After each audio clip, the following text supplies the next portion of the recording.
মুখ্যমন্ত্ৰী ডাঙৰীয়া নতুন বছৰৰ শুভেচ্ছা জ্ঞাপন কৰিলোঁ আপোনাক আৰু 5 বছৰ সম্পূৰ্ণ কৰাৰ দুৱাৰদলিত উপস্থিত হোৱাৰ বাবে অভিনন্দন জ্ঞাপন কৰিলোঁ।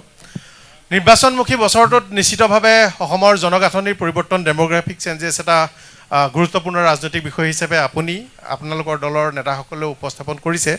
কিন্তু মোৰ প্ৰশ্ন দুটা, মূলতঃ প্ৰথমটো হ'ল যে খিলঞ্জীয়া ইছলাম ধৰ্মাৱলম্বী লোকসকল, খিলঞ্জীয়া অসমীয়া মুছলমান লোকসকল তেওঁলোকে অকণমান দুখ পাব পৰাকৈও কিছু কথা হৈছে, হয়তো নেতৃবৰ্গৰ পৰা হোৱা নাই, অলপ ভুল বুজাবুজিৰ এটা নেৰেটিভ সৃষ্টি হৈছে।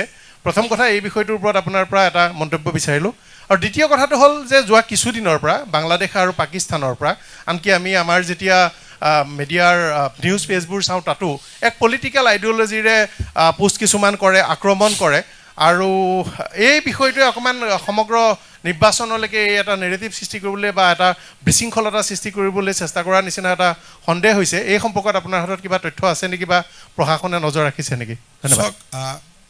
কিছুমান কথাত যেনেকৈ খিলঞ্জীয়া মুছলমানসকলে দুখ পায়, কিছুমান ক্ষেত্ৰত খিলঞ্জীয়া হিন্দুসকলেও দুখ পায়।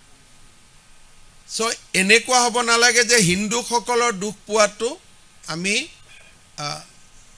চিন্তা নকৰিম। যেনেকৈ ধুবুৰীত যেতিয়া এটা ঈদৰ দিনাখন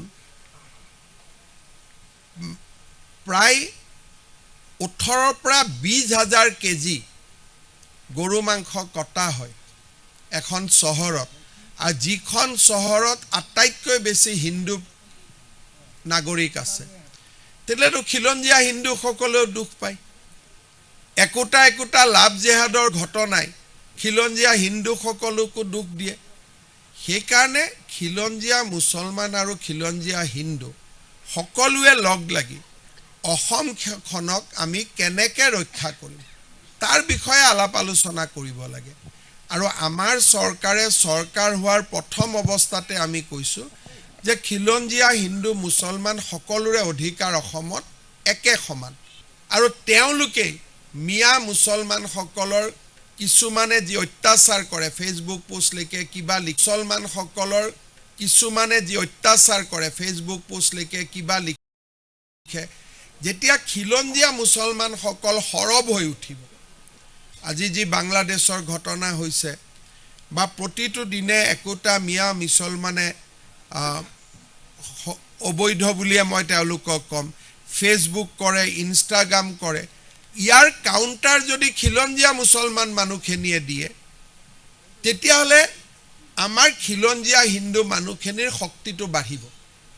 নহ'লে বৰপেটা, ধুবুৰী, গোৱালপাৰাত আমিতো আজি মাইনৰিটি, গতিকে এই মাইনৰিটি মানুহখিনিক সাহস লাগে, শক্তি লাগে।